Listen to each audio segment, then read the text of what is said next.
I'm Vanessa. I'm 31 years old, and last year I thought my biggest challenge would be planning a quiet anniversary dinner with my husband Derek. Instead, I watched him collapse from a glass my brother handed him.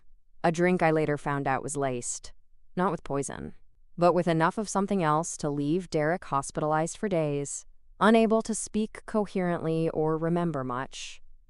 And the worst part? Bima. It was all part of a plan. A plan to disqualify us from the inheritance my grandfather had left behind. Before I continue, let me know in the comments what part of the world you're watching from. Also subscribe because another story drops tomorrow. I should have known the moment Ethan offered to make the toast. He was never the sentimental type. Never once congratulated me when Derek and I got married. Never came around after Grandpa passed. But the night the estate lawyer scheduled a family dinner at my parents' house, Ethan was suddenly all smiles and handshakes. "Let me pour the champagne," he insisted. Even then, Derek and I exchanged a look. But we didn't want to cause a scene. We were there out of respect, and frankly, curiosity. Grandpa had been a hard man, but fair. A Navy veteran turned factory owner who turned his modest beginnings into a small fortune. Everyone assumed the money would go to charity, or maybe just to my dad and his siblings. Nobody expected Grandpa's will to name me, the quiet one, as one of the primary beneficiaries. But I guess he saw something in me, and it made Ethan furious. That night, as the family gathered around the long oak dining table, Ethan raised his glass. "To family," he said, eyes twinkling with what I now realize was malice. "To tradition." Everyone drank. Except me. I had been refilling a salad bowl in the kitchen when the toast happened. I came back to see Derek holding his glass with a faint grimace. "I'll take a sip in a bit," he whispered. "Kinda strong." 15 minutes later, his words started slurring. Then his fork fell from his hand. Then he stood up and collapsed face first into his plate. What happened next was chaos. My mother screamed. My uncle tried to revive him. Ethan stayed seated, composed, sipping from his own glass like nothing had happened. We rushed Derek to the ER. I rode in the ambulance holding his hand, not knowing if he'd wake up. And somewhere between the sirens and the sterile lights of the hospital intake, it clicked. Ethan had handed him that drink, and only Derek had touched it. The toxicology report came back the next day. No poisons, but traces of a high-dose prescription sedative, the kind meant for short-term memory erasure during trauma or certain surgeries, enough to knock a man out cold, enough to make a coherent deposition or legal clarity nearly impossible. I wanted to believe it was a mistake, that Ethan had grabbed the wrong bottle. But that hope was dashed within 48 hours. Because while Derek lay half-conscious in a hospital bed, I got a call from the estate lawyer. "There's been a dispute," she said, hesitating. "Ethan's filed a challenge to the will, citing Derek's mental instability and your history of emotional dependence. He was trying to invalidate my claim, to paint me as unfit to manage Grandpa's inheritance, to take everything." I didn't cry. I didn't scream. I just stood by Derek's side, fed him crushed ice, and waited. Waited until he was well enough to recognize me, to say my name without confusion. It took 5 days. 5 long days. But when he finally squeezed my hand and whispered, "Van," I knew we had our first piece back. I also knew one thing with absolute certainty. My brother wasn't getting away with this. Not again. Because this wasn't Ethan's first game. Not by a long shot. When we were kids, he accidentally deleted my science fair project from our family computer hours before submission. When I got into college on scholarship, he told my ex I cheated on him. I didn't, and ruined the one relationship I thought might last. When Grandpa got sick, Ethan made sure to visit exactly once, the day before Grandpa revised his will. And when that revision came out, I understood why Ethan had called me a, quote, teacher's pet at the funeral. Why, he said, "Don't get too comfortable. You know what Grandpa was like with sudden changes." He wasn't mourning. He was planning. I went back to the estate lawyer, told her I suspected foul play. She listened carefully. But without concrete proof, she said, All we had was circumstantial suspicion. Derek's toxicology report would help, but only so much. He needs to testify, she said. But if his cognition was compromised during the signing, Ethan may argue undue influence or coercion, which meant I had to do more than defend our names. I had to dismantle Ethan's entire story. So I did what Ethan never expected. I hired someone. Private investigator. Name's Leslie Owens. Former police detective turned private sleuth with a specialty in family disputes. And the moment she heard my story, her eyes narrowed. She'd seen cases like this before. More than I'd like to admit, she said. Within a week, Leslie found something. Security footage. From the liquor store near my parents' place. Ethan had been there 2 days before the dinner. Bought a bottle of champagne. Then separately, on a second transaction, purchased a small vial of herbal concentrate the clerk didn't recognize. But the label? Matched a discontinued over-the-counter blend known for its sedative effects. Not illegal, but strong. And known to cause memory gaps if mixed with alcohol. Still not enough to prove intent. But it painted a picture. A dark one. I needed more. And Leslie wasn't done yet? Because what she found next would change everything. Leslie called me 2 nights later. Her voice was sharper than usual. You need to see this in person, she said. I drove straight to her office. A small space above a bakery that smelled like burnt sugar and cinnamon. She was waiting with a manila folder open on her desk. Inside were screenshots, emails, drafts, and one sent message from Ethan to a woman named Sandra with the subject line, RE, Plan B if the will doesn't go our way. I read the contents 3 times. It was Ethan's backup plan, laid out like a playbook. He'd already researched legal precedents for contesting a will based on emotional incompetence. He listed Derek's past therapy sessions, information only someone in the family could have known. He referenced Grandpa's sudden favoritism as suspect. And the kicker? He wrote, if Derek's memory can be reasonably questioned, her claim falls apart, I'll handle it. I felt sick. But I also felt vindicated. There it was, intent. He hadn't just wanted the inheritance, he wanted to destroy our credibility. And now, I had a thread to pull. Who's Sandra? I asked Leslie. She smirked. Ex-girlfriend. Used to date Ethan last year, left him after he got drunk and said too much. And she kept these. Apparently, she likes insurance. I stared at the emails. Will she testify? Leslie shrugged. She might, if the court needs it. I closed the folder slowly. I want to take this to the estate lawyer. Leslie nodded. But we don't open with this. We build the trap first, then spring it. So we waited. Meanwhile, I focused on Derek. He was recovering slowly. Fragments of memory were coming back. And though he didn't remember the exact moment he drank the toast, he remembered Ethan's smirk. The jokes about getting what you deserve, and he remembered, most painfully, Ethan leaning over him in the hospital and whispering, "Guess you're not strong enough for champagne, huh?" Derek clenched his jaw as he repeated the words to me. I knew something was off, he said, but I was too groggy to say anything. I kissed his forehead. You said enough.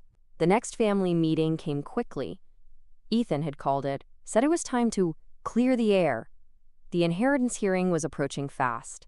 Everyone would be there, my parents, aunts, cousins, and I knew Ethan was counting on the same old family dynamic. Me, silent. Him, clever, and everyone else. Easily manipulated, but this time, I came prepared. I brought a copy of the toxicology report, a signed statement from Derek's doctor, and most importantly, I brought Sandra. Ethan's face went pale when she walked in. What the hell is this? He snapped. Sandra gave him a tight smile. Nice to see you, too. You shouldn't be here. Funny, I said, setting the folder down on the coffee table. Neither should premeditated betrayal. The room fell silent. I passed copies of the email to the estate lawyer and my parents. My mother covered her mouth. My father said nothing. Ethan tried to laugh. This is a joke, right? Old messages.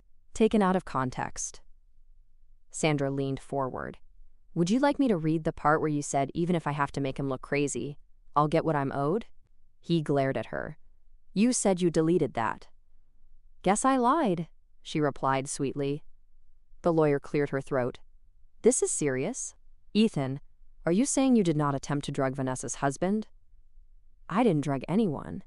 Then how do you explain this? I asked, sliding the receipt from the liquor store forward. His eyes darted. He was trapped. What happened next was what I'd been waiting for. He panicked. He started talking too fast. Said things like, he can. I just wanted fairness. And Grandpa never respected me. And the worst one. Vanessa didn't deserve it. She was always the background character. That last line did it. Everyone in the room heard it, felt it. And I watched as the air shifted. I wasn't the background character anymore. I was the one holding the receipts. The lawyer stood. I believe we have enough to support Vanessa's claim. If Mr. Ethan would like to proceed with contesting the will, he may do so. But this evidence will become part of the record. Ethan looked at me, not with apology, but rage, cold and sharp. This isn't over, he hissed. You're right, I said calmly. It isn't, because I haven't filed the lawsuit yet. He froze. Lawsuit? For deliberate harm, for attempting to alter the outcome of a will through incapacitation, for endangering Derek's life, and for attempted fraud. His face turned white. You wouldn't. I would, I said. And I already have a lawyer. He stormed out, and the silence he left behind said more than any toast ever could. But this was only the beginning, because Ethan still had one card left to play, and I hadn't even touched the part about Grandpa's letter, the one Ethan thought he destroyed. But I had the original, hidden in plain sight. Inside the locket Grandpa gave me the year before he died. The one Ethan told me was tacky and old-fashioned, turns out, it held the truth. The locket had always seemed sentimental. A tiny gold oval etched with vines, worn smooth at the edges. Grandpa gave it to me the summer before he passed. He didn't say much when he handed it over, just looked me in the eye and said, keep this close. If anything ever happens, you'll know why. At the time, I thought he meant memories, legacy, family love. But after Ethan's stunt at the toast, and Sandra's emails, I started thinking differently. It was Derek who figured it out. He held the locket in his recovering fingers, turning it carefully. There's a seam, he whispered. I leaned in. He pressed the side, and with a soft click, the back popped open. Inside was a tightly folded, yellowing slip of paper. Handwritten. Dated 2 months before Grandpa passed, I unfolded it with shaking hands. To my granddaughter Vanessa, if anything should happen before I revise my legal documents, let it be known that my intention is to leave the bulk of my estate to you. You have proven to be the most honest, loyal, and grounded member of this family. Ethan has shown neither respect nor integrity. If my lawyer is prevented from executing this amendment, this note shall serve as my will in spirit, if not in court. You were never the background. You are the legacy. Grandpa Charles. I couldn't breathe for a moment. My hands trembled. Tears hit the paper before I even realized I was crying. Derek pulled me in gently. You were right all along, he said. He believed in you. I nodded. I just never knew how much. Leslie was the first person I called. When I read her the letter, she swore under her breath. That's it, she said. That's the nail in the coffin. Legally? I asked. Not as binding as a formal will, but emotionally, symbolically, it. If Ethan tries anything now, that letter will destroy him in front of a judge. We prepared everything. The lawsuit paperwork was filed. Intentional harm, malicious interference with inheritance, reckless endangerment, and attempted fraud. My lawyer, a no-nonsense woman named Eliza Kahn, said it best. We're not just holding him accountable, we're exposing his whole playbook. Meanwhile, Ethan had gone dark. No calls, no texts. Even my parents hadn't heard from him in days. But I knew silence didn't mean surrender. It meant he was plotting something else. And I was right. 1 week before the estate was to be finalized, I received a certified letter. Ethan was countersuing, claiming defamation, claiming I'd framed him, and worse, that Derek had faked the collapse to gain sympathy. I laughed when I read it. Then I cried. Then I laughed again. Because it was such a desperate, pathetic move. But still, it was a move. And we had to respond. Eliza took over immediately. "This plays right into our hands," she said. "It shows he's on defense. All we have to do is show motive, opportunity, and proof of harm." I already had that. All three. Motive? The inheritance. The emails. The years of resentment. Opportunity. Barsani. He poured the drink. He bought the sedative. He had access. Proof of harm? Barsani. Barsani, Derek's hospital records. The toxicology report. And now, the letter in the locket. But there was one more piece we hadn't used yet. One final blow. A recording. See, what Ethan didn't know was that Sandra had been recording their final fight. The night she dumped him. She kept the audio for personal protection, she said. But now, it was gold. On the tape, he said the words himself. "If I have to drug him to make them look crazy, then so be it. I'm not watching some weakling and a soft-spoken girl take what should have been mine." I had that. On file. With a timestamp. And a voice print confirmation. When Eliza heard it, she said, "He's going to settle. He has no other choice." But Ethan. He had one last act of desperation. And it came during the hearing. The courtroom was quiet. My hands were ice. Derek sat beside me, calm but pale. Eliza presented our case first. Clean, detailed, irrefutable. Then Ethan's lawyer stood, and out of nowhere he said, "We'd like to present a new witness, someone who will challenge Ms. Vanessa's credibility." The judge raised an eyebrow. "I'll allow it. Proceed." And then, my mother stood up, walked to the front, took the stand. She wouldn't meet my eyes, wouldn't look at Derek. She just said, "My daughter has always been dramatic, and I believe she's capable of twisting things." The knife went in clean and deep. I stared at her, not even angered, just hollow. She was defending Ethan, even now. My lawyer leaned over. "Do you want me to object?" I shook my head.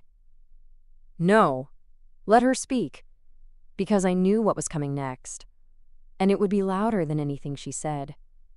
When cross-examination ended, Eliza stood. "Your Honor, we request to play one audio file to demonstrate Mr. Ethan's intent and to address the witness's claim that my client is twisting events." The judge nodded. "Proceed." We played the tape. Ethan's voice filled the courtroom. "If I have to drug him to make them look crazy, then so be it." Gasps. One juror visibly recoiled. My mother's face drained of color. And Ethan? Yassel. He finally looked afraid, because the truth was no longer mine alone. It belonged to the room, to the court, to the world. And he couldn't escape it. Not this time. The judge called for a recess, not out of uncertainty, but out of necessity, because the courtroom had erupted, not in chaos, but in stunned silence that needed to breathe. I stood quietly beside Derek, who looked stronger than he had in weeks. He didn't speak. He didn't need to. We had spoken with action, with truth. And it had landed. Outside in the hallway, reporters swarmed. This wasn't just family drama anymore. This was an inheritance scandal involving drugs, deceit, and a handwritten letter from a dead man. They tried to get quotes. I kept walking. Eliza whispered in my ear, "Don't say a word, let the facts do the talking." Back inside, the judge returned with sharp eyes. "Given the audio evidence and medical documentation, The court acknowledges a clear attempt to sabotage Ms. Vanessa and her husband's legal position in the matter of Charles W. Langston's estate. He turned to Ethan. Mr. Langston, unless you have a compelling counterargument or new evidence, I suggest you reconsider your claim. Ethan's lawyer stood, lips pressed into a line. We request to withdraw our challenge to the will. The judge nodded once. Noted. I exhaled. The hardest part, proving what he'd done, was over. But justice wasn't finished. Eliza stood. Your Honor, we are pursuing civil litigation regarding damages from Mr. Langston's actions, including medical trauma, defamation, and emotional distress. The judge gave a curt nod. This court finds that motion valid. The civil trial date will be set in the coming weeks. And just like that, it was real. He didn't just lose the inheritance, he was going to be held accountable. After the hearing, my mother approached me. She looked like she'd aged 10 years in a day. Vanessa, she started. I didn't mean. I held up a hand. Don't. You chose him, in front of everyone.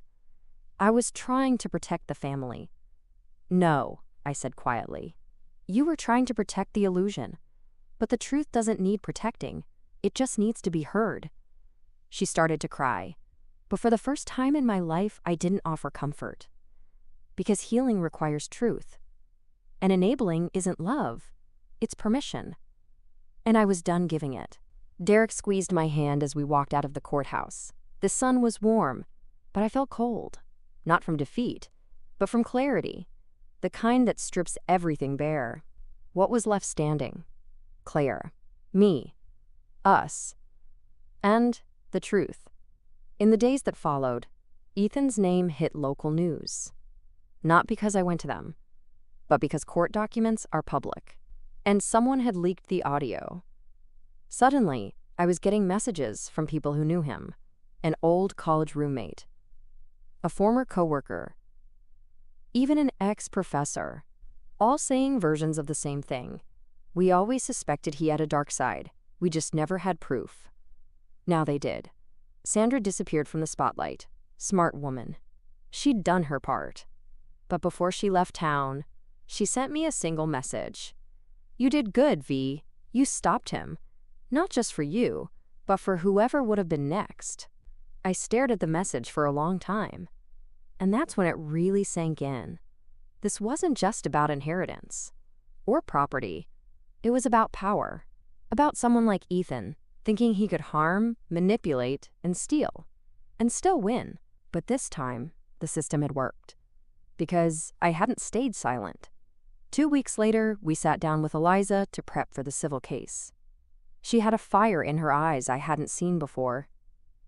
He knows he can't win this in court, she said. He'll offer a settlement, count on it. And she was right. 3 days before trial, his lawyer called. A 6-figure offer. Plus a written apology. No press release, no admission of guilt.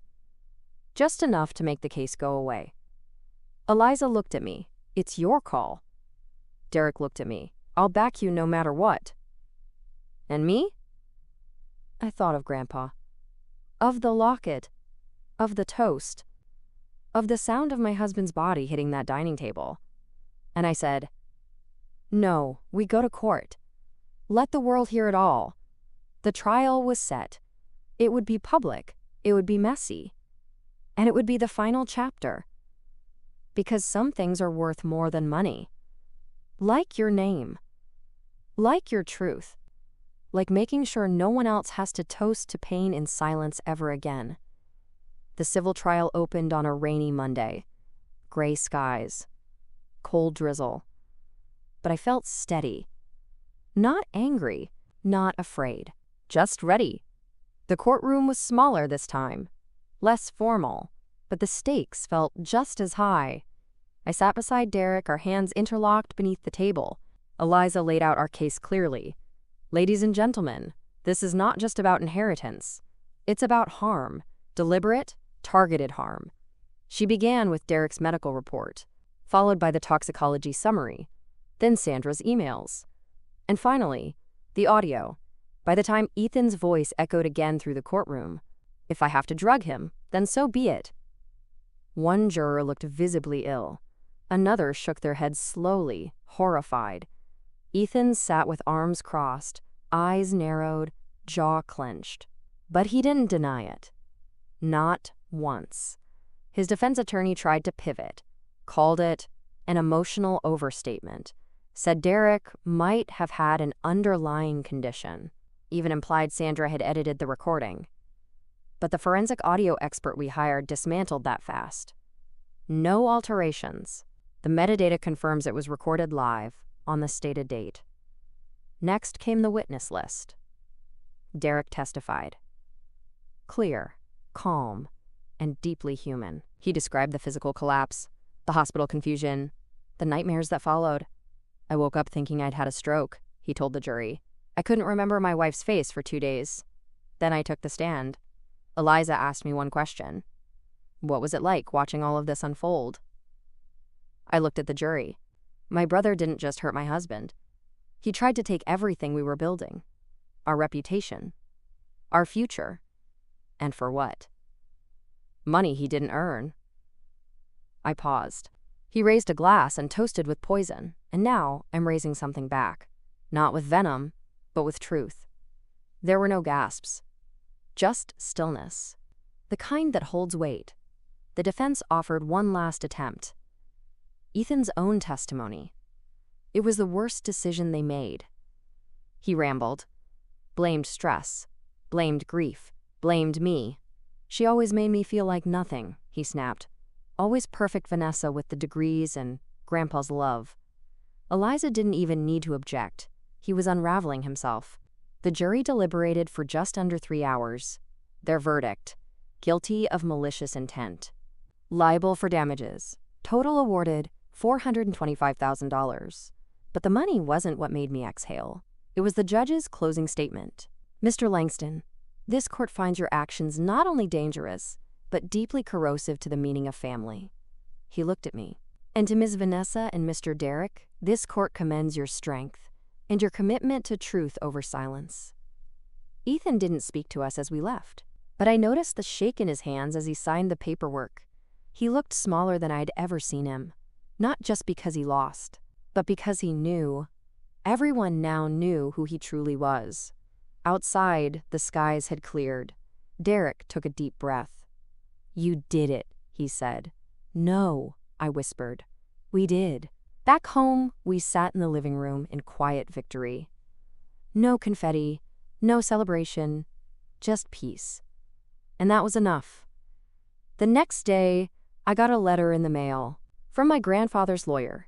It included a scanned version of Grandpa's handwritten note, the one in the locket, now added officially to the estate records.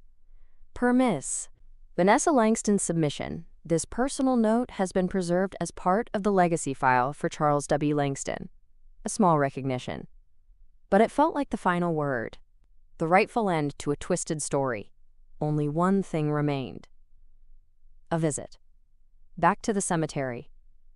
Derek and I stood beside Grandpa's grave at sunset. I placed a single white rose on the stone. He deserved to know. It's done, Grandpa, I said softly. I kept the promise.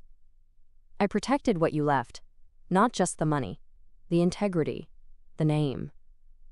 And somewhere deep in the quiet wind, I swore I heard a whisper. Atta girl. The weeks that followed felt unreal. Not because of the money, but because of the silence. Ethan disappeared from our lives completely. No calls, no apologies, no last-minute tantrums. And my parents? They were quiet too. Ashamed. Maybe angry, but for once, they weren't blaming me. They were just absent. And that, in a strange way, was a relief. Derek recovered faster once the stress lifted. His speech sharpened. His hands stopped trembling. And one night, while we sat watching the sunset from our small porch, he turned to me and said, I don't know what kind of man I would have become without you. I smiled softly. You don't have to know. Because you're still here. We didn't talk about the money. Not much. We used a portion to pay off lingering hospital bills. Another part went to a trauma recovery foundation in Grandpa's name. And the rest? We tucked it away. Not for revenge, not for proving a point, but for freedom, for safety, for us.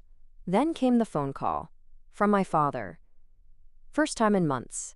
He didn't say hello, just, I was wrong. I held the phone, unsure how to respond. He cleared his throat. About everything. About you. About Ethan. We let him get away with too much, and you carried the consequences. I listened. Silent. Then finally said, I didn't need you to be perfect. I just needed you to stand up for what was right. His voice cracked. I see that now. He asked if we'd join them for dinner. No expectations. No games. Just a meal. Just family. Derek and I said we'd think about it. And we did. A week later, we showed up, same dining table, same house. But the atmosphere had changed. There was no toast, no champagne, just water. And something resembling humility. My mother opened the door, her face softer than I remembered. I'm glad you came. I nodded. Let's just eat. It wasn't a magical reunion. There were awkward silences, forks clinking on plates. But there was something healing about showing up. Not for them, but for us. After dinner, my father pulled out an envelope, passed it to me with both hands. Inside were receipts, bank drafts, and a single typed line. First repayment installment per court agreement. It wasn't the money that mattered. It was the fact that they honored it. Finally, we left early. No hugs. Just nods. But that was enough. Later that night, I found myself staring at Grandpa's letter again. The one he'd hidden in the locket. I read the final line over and over. You are the legacy. It stuck with me. Not because of pride, but because of responsibility. To live a life that reflects the strength he saw in me. To become more than a survivor. To become someone who builds, protects, leads. And that's when I made the decision to open my own practice. A small legal consulting firm for inheritance and estate victims. People like me, who were manipulated, silenced, erased. It wouldn't be glamorous, but it would be meaningful. It would be mine. And no one would ever toast it away. On our anniversary, Derek gave me a new locket, silver, engraved with the words, "Truth always wins." I wore it every day since, because while Ethan's story was over, mine was just beginning. The day my first client walked into my new office, I felt something I hadn't in a long time. Purpose. Not rage, not survival, but calm, focused purpose. She was a woman in her late 40s, eyes tired, voice uncertain. Her brother had manipulated their father into rewriting a will on his deathbed. I don't want revenge, she whispered. I just want someone to believe me. I leaned forward. I do. Because I'd lived it. I knew what it meant to scream into a void of family loyalty and be told to lower your voice, to be called dramatic when all you wanted was fairness. And now, I was someone who could make a difference. Not because I was the loudest, but because I'd been quiet too long. Word of mouth grew, client after client, people who had been manipulated by those they trusted most. And each case reminded me, there are more Ethans out there, but there are more of us too, people who refuse to be silenced. One afternoon, as I filed away an affidavit, Derek walked in with coffee. He kissed my temple. 3 years ago, you toasted to peace. This? This is your answer. I nodded. He was right.